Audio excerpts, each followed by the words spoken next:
Bapak Ibu Saudara yang dikasihi Tuhan, saya Pendeta Daud dan kita bersama-sama dalam renungan harian dari GKI Kebonjati.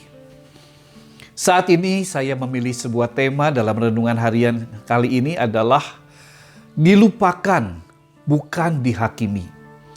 Dan firman Tuhan terambil dalam surat Ibrani pasal 10 ayat 17 yang berbunyi demikian. Dan aku tidak lagi mengingat dosa-dosa dan kesalahan mereka.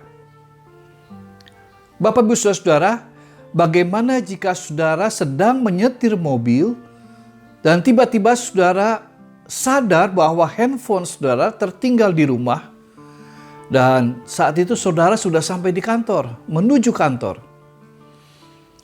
Handphone tertinggal. Tentu saja perasaan kita menjadi gundah gulana. Kenapa?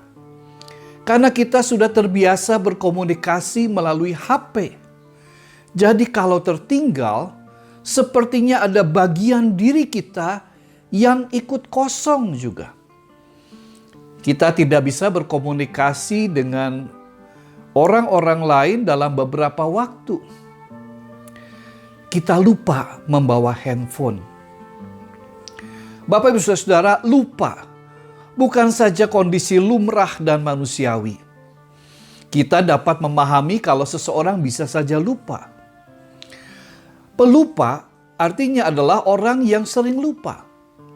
Entah karena bagian dari gejala demensia atau juga karena penggunaan obat-obat yang berdampak, orang menjadi lupa.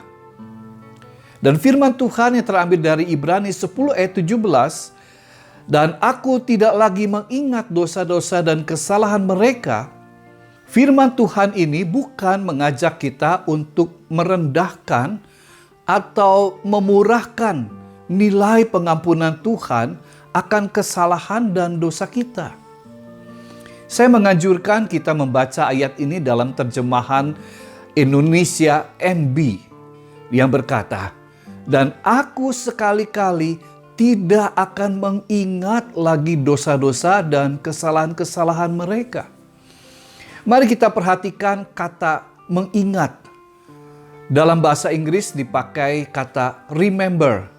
Dan dalam bahasa Ibrani dipakai kata mimnesko. Artinya to remind, mindful. Dengan atau dalam kesadaran.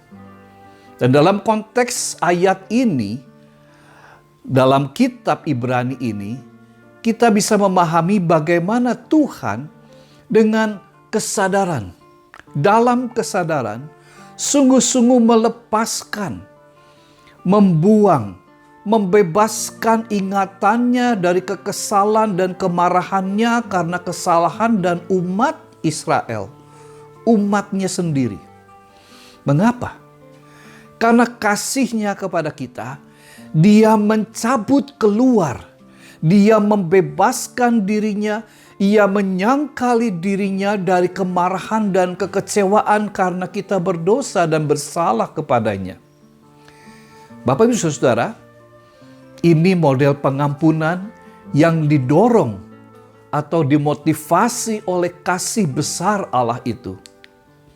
Dan karena itu, Yesus Kristuslah penebus kita, penebus umatnya.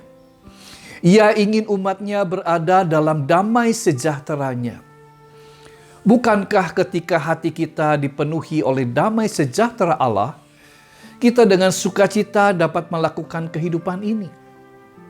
Allah yang membebaskan diri dari kekecewaan dan kemarahan terhadap kita karena kasih-Nya lebih besar dari kemarahannya. Karena kasih Allah inilah, mari kita membebaskan diri dari kemarahan, kekecewaan orang lain kepada kita.